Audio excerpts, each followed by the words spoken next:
Saudara, sidang kasus pembunuhan berencana Brigadir Yosua terus berlanjut. Masing-masing terdakwa kini sudah menghadirkan ahli hukum pidana yang dianggap mampu memberikan keterangan meringankan hukuman para terdakwa. Kalau kita lihat, 28 Desember lalu, tim penasihat hukum Eliezer menghadirkan Albert Aris sebagai saksi ahli untuk meringankan Richard Eliezer. Dalam keterangannya sebagai ahli hukum pidana, Albert Aris menyebut Eliezer dijadikan alat oleh Sambo dan sebagai pelaksana perintah atasan Eliezer tidak bisa dipidana. Tapi sebelumnya 27 Desember, kubu Sambo dan Putri lebih dulu menghadirkan guru besar hukum pidana Universitas Andalas Padang, Elwi Daniel, sebagai ahli yang bisa meringankan Sambo dan Putri. Dalam keterangannya, Elwi menyebut Eliezer lah yang bertanggung jawab terhadap penembakan Yosua dan istri Sambo Putri tak bisa dipidana kasus pembunuhan berencana. Hari ini terdakwa Ferdi Sambo dan Putri Chandrawati kembali menghadirkan saksi ahli untuk meringankan. Apakah keterangan dari masing-masing ahli versi terdakwa bisa memberikan keringanan hukuman nantinya? Kita akan bahas usai tayangan ini.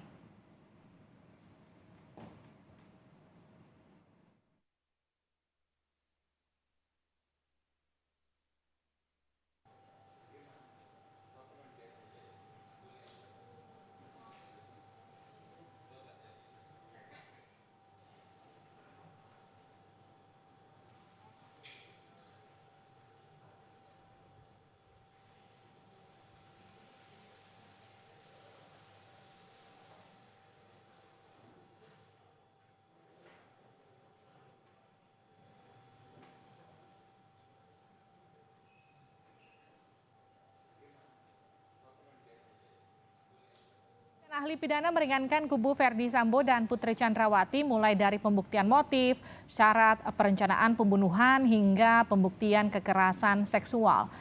Dapatkah kesaksian ini meringankan hukuman bagi kubu Sambo? Kita bahas bersama penasihat hukum Yosua, Yonatan Baskoro. Mas Yonatan, selamat malam. Selamat malam, Mbak.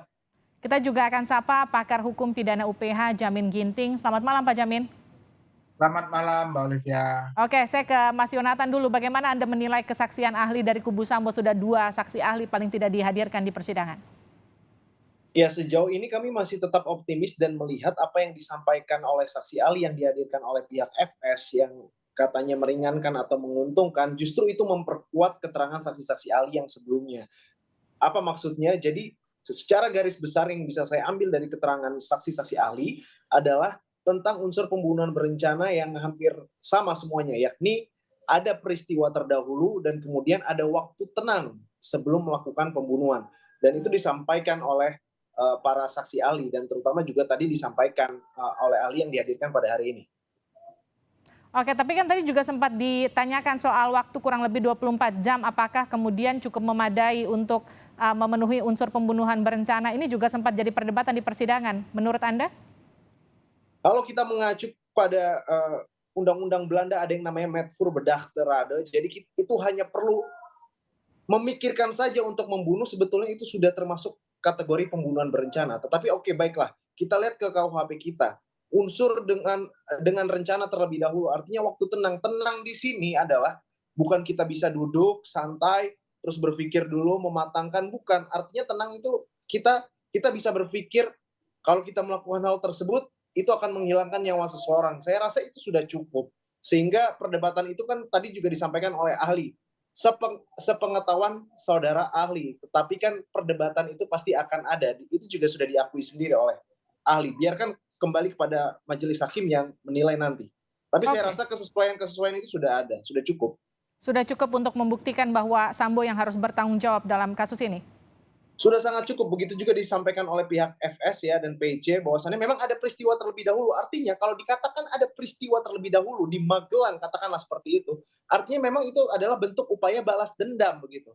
Dan dalam waktu tanggal 7 begitu, ketika diberitahu Sambo, kemudian sampai keesokan harinya, itu menurut saya waktu yang sangat cukup untuk memikirkan bagaimana membunuh begitu.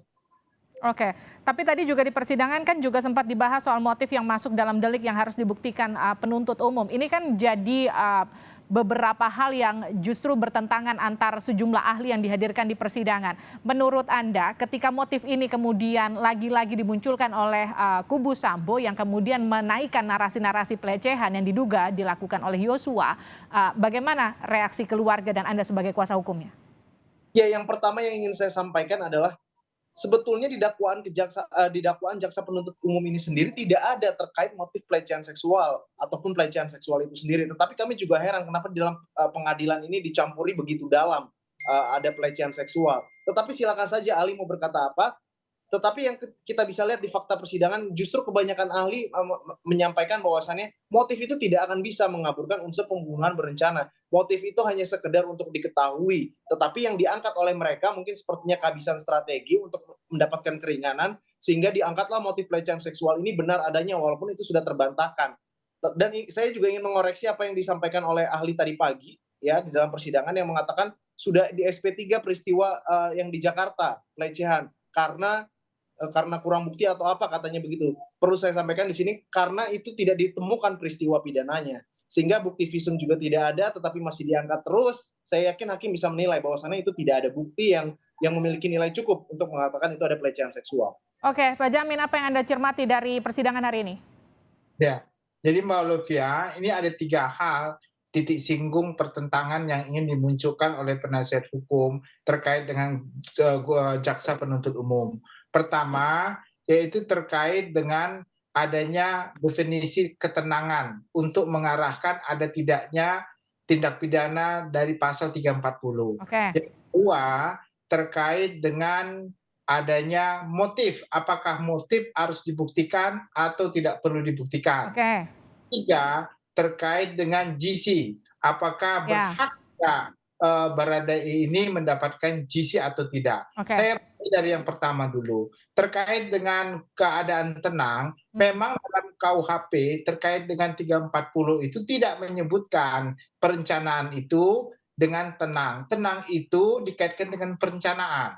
Semua tindakan perencanaan itu bukan dilakukan dengan suatu perbuatan yang tidak tenang. Itu pun tidak ada definisi, itu cuma doktrin. Nah, bagaimana untuk menentukan apakah suatu perencanaan dengan tenang atau tidak tenang? Ada 3 hal.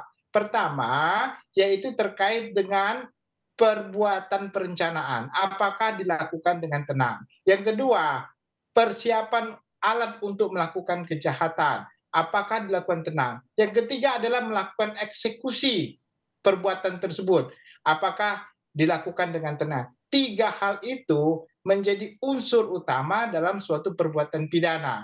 Kalau itu dilakukan dalam keadaan tenang, maka perencanaan itu masuk kategori. Jadi kategori itu bukan didasarkan hanya salah satu. Contohnya, salah satu keterangan psikologis waktu melakukan eksekusi dia tidak tenang. Semua tindak perencanaan di waktu melakukan tindakan pidana pasti tidak tenang waktu melakukan eksekusi, tetapi waktu merencanakan dia tenang. Nah, itu dianggap sebagai suatu perencanaan begitu Mbak Olivia. Itu yang mau saya tanyakan lagi, kalau kita bicara soal ketenangan, tadi kan ketika kemudian dites secara psikologi ketika melakukan perencanaan, ketika melakukan eksekusi, Eliezer tidak tenang. Tapi yang kemudian apa yang bisa membuktikan ketenangan yang dimaksud tadi? Karena kalau kita bicara soal ketenangan yang akan membuktikan 340, kalau kita bicara soal perencanaan, persiapan senjata, itu hampir pasti bisa dibuktikan karena buktinya ada senjata, ada peluru yang disiapkan, ada terjadi penembakan. Artinya sebetulnya ada persiapan di sana. Tapi unsur apa yang bisa memenuhi ketenangan dari pasal 340? Ya, unsur ketenangan itu artinya dilakukan dengan berencana. Jadi ketenangan itu merujuk kepada suatu klausula atau unsur perencanaan. Jadi bukan dengan sengajanya. Sengajanya itu masalah will and written. Artinya dia memang kehendak untuk dia mematikan orang tersebut, merampas nyawa orang tersebut. Tapi dengan cara apa? 2 perbedaannya di 338 dengan tidak berencana. Yang satu berencana. Berencananya adalah dianggap sebagai suatu perbuatan yang dilakukan dengan ketenangan. Ketenangan itu bukan hanya pada saat melakukan tindak pidana ya. Pada saat juga mempersiapkan alat untuk melakukan tindak pidana, bahkan untuk merencanakan. Maka kalau ketenangan itu muncul pada saat perencanaan dan mempersiapkan alat, itu masuk dalam kategori perencanaan. Oke, ini kan tadi sempat disinggung juga di persidangan soal makna hajar permintaan penganjur yang di sini dimaksud Sambo untuk menembak yang diperintahkan kepada Eliezer, dan juga kemudian tadi jaksa mention soal rangkaian peristiwa. Ada peristiwa isi peluru yang tadi barusan kita bahas, persiapan untuk mempersiapkan pistol, memilih pistol untuk dipakai Eliezer. Lalu kemudian kalau Anda sebagai ahli hukum pidana, apa makna hajar yang Anda tangkap dari yang diperdebatkan di persidangan hari ini?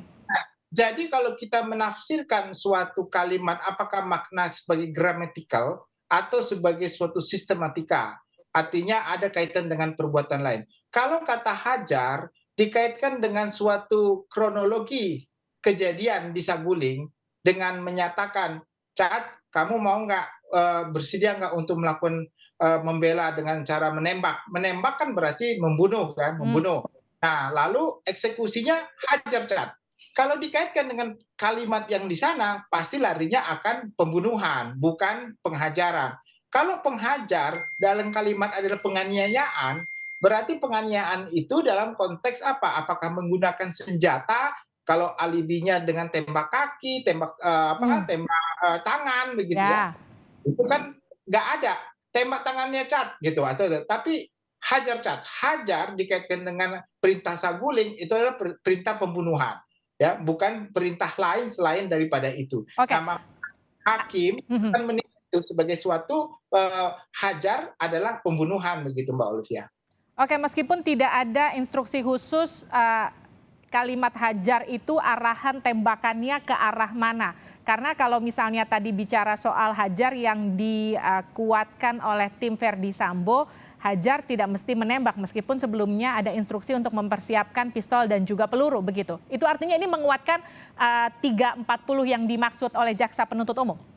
Ya, kelihatannya arahnya ke sana. Karena kalau dikatakan pada on the spot kejadian perbuatan itu dilakukan hajar, Cat, tanpa ada suatu rentetan kejadian sebelumnya, itu seketika memang dilakukan seperti itu. Tapi kalau persiapannya sudah dilakukan dan tujuannya adalah untuk menghajar dengan cara berani membunuh, berarti kalimat membunuh itu adalah relevan dengan apa yang dikatakan sebagai hajar, begitu.